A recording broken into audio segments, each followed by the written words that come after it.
Good morning po sa lahat. Ang topic po natin ngayon, ang mundo bilang pinagmula ng ating tukso at ng pagkakasala.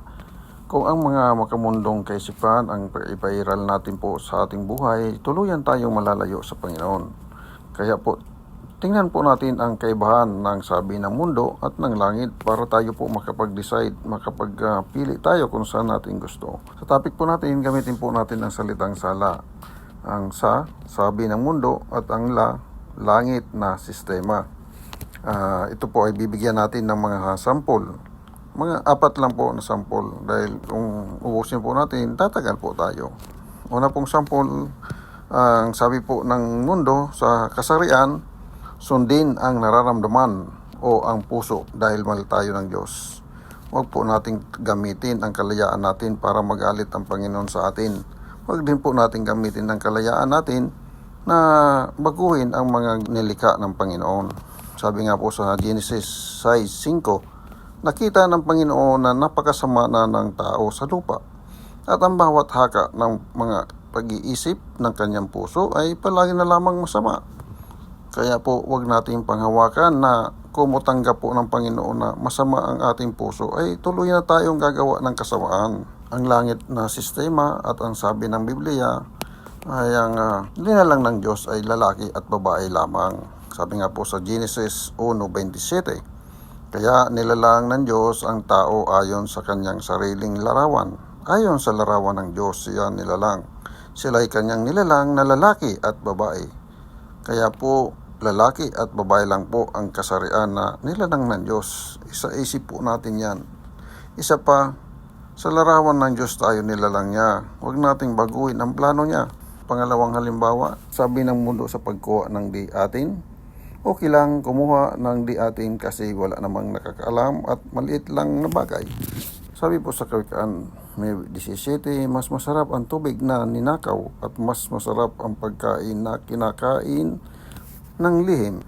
Pero langit na sistema at sabi ng Biblia ay huwag tayong kukuha ng hindi atin. Sabi nga sa Kawikaan 18, ngunit hindi alam ng mga taong pupunta sa Kanya na sila ay mamamatay. Ang mga nakapunta na sa Kanya ay naroon na sa libingan.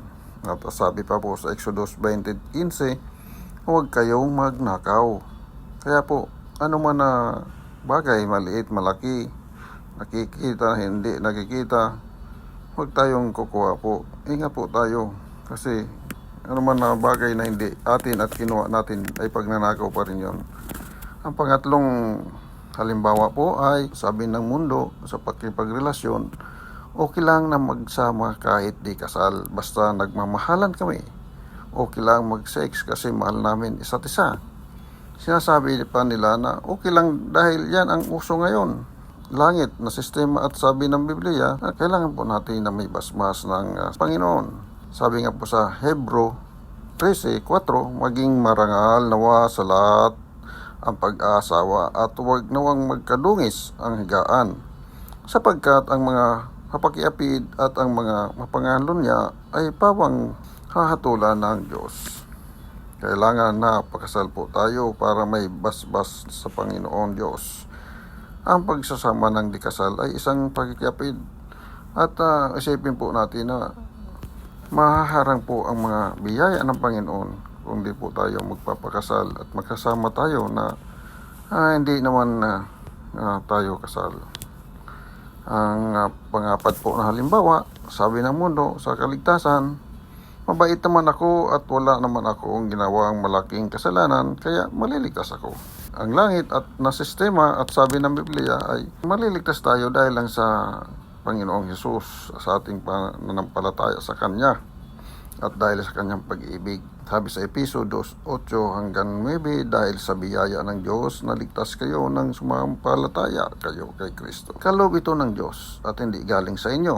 Hindi ito nakasalalay sa mabuti niyong gawa para walang maipagmalaki ang sinuman. Kaya po sa pamamagitan lang ni Kristo po tayo maliligtas.